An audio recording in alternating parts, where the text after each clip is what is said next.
Hi, welcome to the Outsmart Negative Thinking course. This is a comprehensive online course designed to help you overcome the limiting beliefs and self-critical thoughts that hold you back.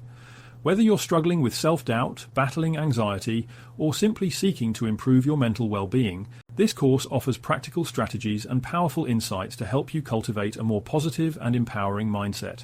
I will be sharing with you some of the most effective techniques and ideas I use with my therapy clients to help them silence the nagging voice within. I have tried to keep the chapters short and free of psychobabble so that you can refer back to them if you should need to. These modules will be straight to the point without needless waffle.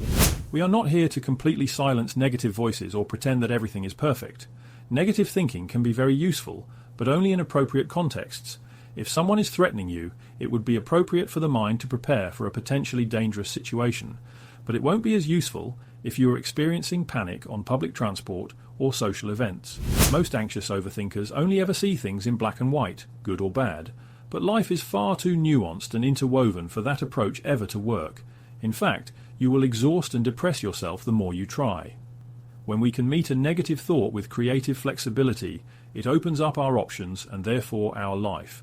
We no longer live in a world of dead ends and insurmountable obstacles. We begin to move through life with a sense that, even if a solution isn't always apparent, there is, generally, always a way through. Negative thoughts can be very compelling because they often trigger a strong emotional response. This can make them difficult to outthink or logic away. Most of the time we can ignore these thoughts and go about our lives, but sometimes we get trapped in a cycle where the negative thoughts don't seem to want to go away. This is because our brains are designed to seek out danger and threats in our environment, and so negative thoughts and ideas naturally focus our attention. This is why we can experience a physical reaction to them, such as shallow breathing, tight chests, and sweating. This is the body's reaction to the thoughts and preparing us to escape or to engage in battle. Now, the problem starts when we take this form of survival thinking into everyday situations that pose no threat. Negativity and the emotions that accompany it narrow the focus of our mind even further, so that we can end up living with a very narrow frame through which to observe the world. When we are so focused on what may go wrong, we eliminate all the evidence around us that there is no danger, and that life is, generally, safe enough for us to let our guard down and enjoy living. Once we begin to think within this narrow frame, life feels smaller and more limited. When we feel like this, we try to make sense of it, often curating a negative internal dialogue that in itself is a form of self-hypnosis. As an example, watch this clip and imagine that you are thinking these thoughts and saying these things as you are walking down the street. I'm such a failure. Everybody else has their life worked out. Why can't I be as happy as everybody else? I'm so stupid to be like this. Everyone must hate me. It wouldn't surprise me if I died alone. For a lot of people, that is their inner dialogue. This shapes how they go about life, always looking for things to go wrong or reasons to feel bad.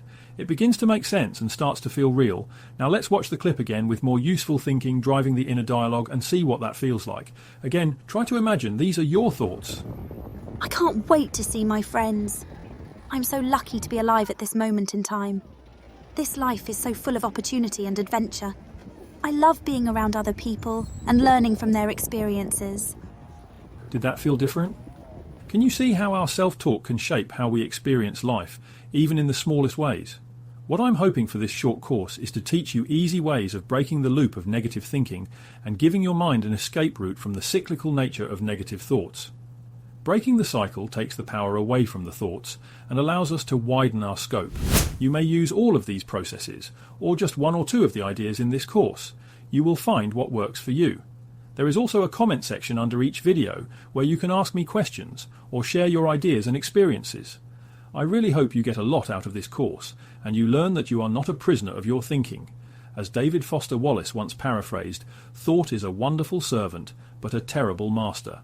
By mastering our habits of thinking, our thoughts will serve us so much more positively. So let's get started on your path to a brighter, more positive you.